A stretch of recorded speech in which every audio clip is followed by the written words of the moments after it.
Hi guys, Josh Gordon. It's week Josh Gordon.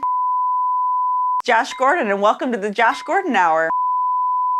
I'm Lauren and welcome to my channel where I talk about fantasy football. If you haven't heard, Joshy's back.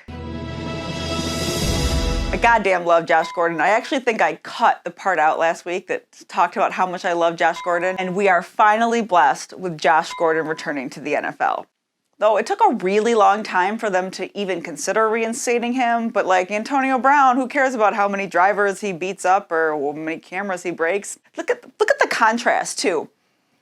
Antonio Brown, beating up drivers, horrible interactions with females, blah, blah, blah, all of that terribleness, goes on the most evil team ever. Josh Gordon is taken in by the loving arms of Pete Carroll and Russell Wilson. And it's weeks before we see him, and it's actually still going to be weeks more before we see him.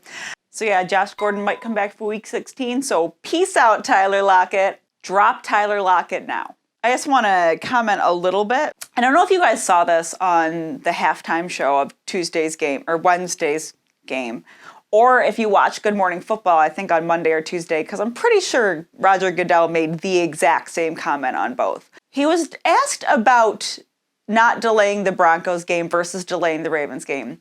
And I have a lot of opinions on that. First opinion is I don't care. Fucking save us from ourselves. We need to start losing. We need a better draft pick.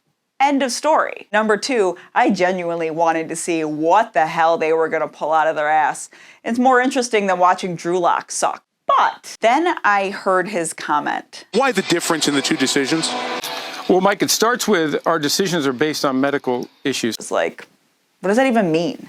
And with that being our priority. And we told the clubs that early in the year.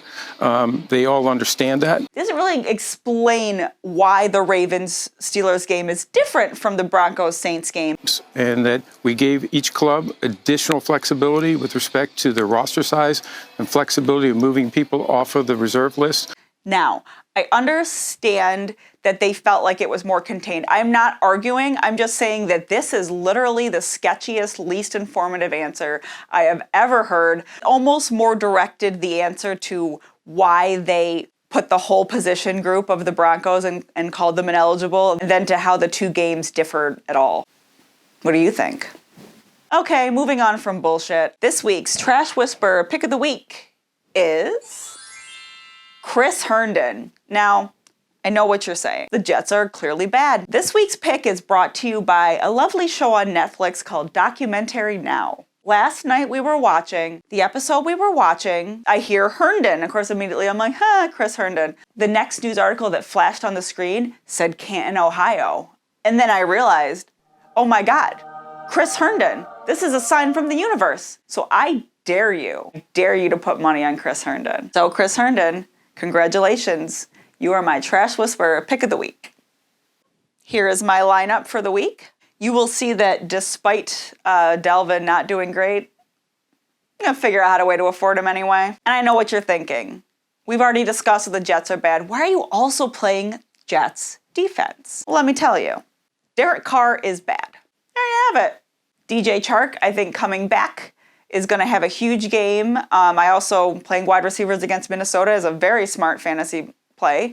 So it's kind of my mentality there, even though Jacksonville is Kiki Kuti. We already discussed the Houston scenario. And despite Kiki Kuti being a healthy scratch for multiple weeks this year, they're going to have no choice but to throw it to him. So I think he's going to end up seeing way more points than he deserves. But not least, Russell Gage.